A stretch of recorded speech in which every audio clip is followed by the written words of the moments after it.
Un jeune qui frappe à la porte du noviciat aujourd'hui, qu'il soit celui de la Compagnie de Jésus ou de tout autre ordre en France, est épris de l'urgence du royaume. Il reconnaît, il a compris, il a fait l'expérience que le monde manque par trop de la joie de l'Évangile.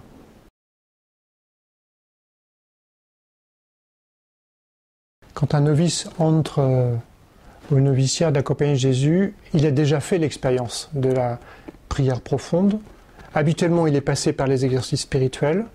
Et d'une certaine manière, ces 2 années de noviciat vont être pour lui l'occasion de dégager plus avant les couches profondes qui peuvent l'encombrer, qui peuvent encombrer sa relation avec Dieu. Il espère vraiment cela.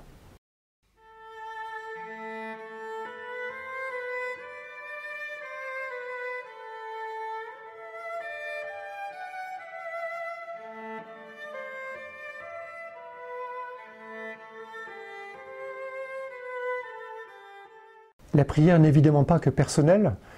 Certes, le novice va prier longuement le matin, en fin d'après-midi également, mais aussi le noviciat il s'inscrit dans la prière de l'Église. Donc 2 ou 3 rencontres communes avec les co-novices, avec les pères de la communauté, à travers les offices, la célébration de l'Eucharistie quotidienne.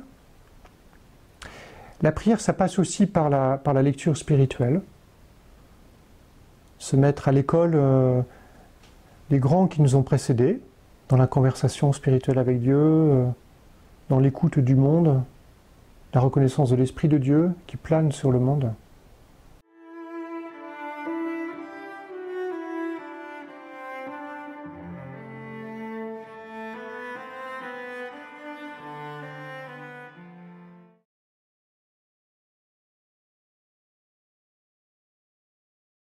Au long de ces 2 années de noviciat, nous allons entreprendre une meilleure connaissance de ce qu'est et la Compagnie de Jésus, comme ordre religieux apostolique, et ce qu'est la vie religieuse.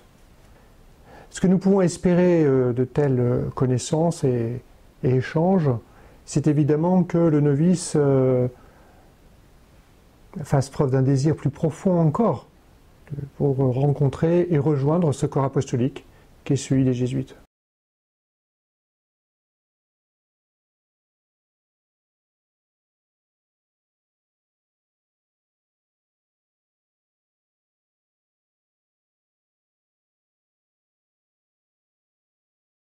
Ignace a été très original, Ignace de Loyola a été très original lorsqu'il a dessiné les contours du noviciat jésuite, qui dure 2 ans et non pas simplement 1 année.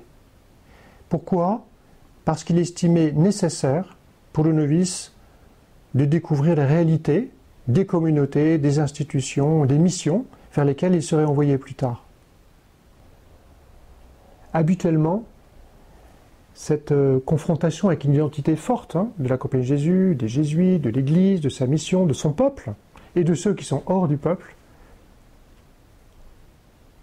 le révèle dans sa personnalité. Glorifie le Seigneur Jérusalem. Célèbre ton Dieu au Sion.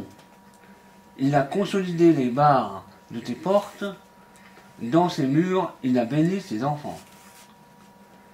Il fait régner la paix à tes frontières, et de nos mains de froment, il te rassasie.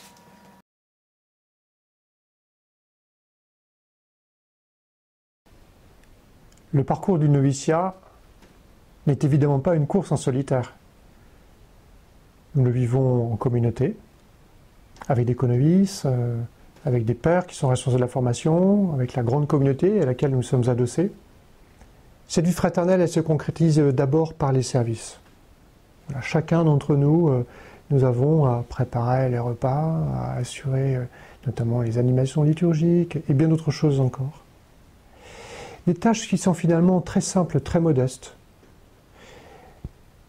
Endurer humblement, longuement, tranquillement cette simplicité du service. Et découvrir que Dieu est là, la fraternité est concrète par là.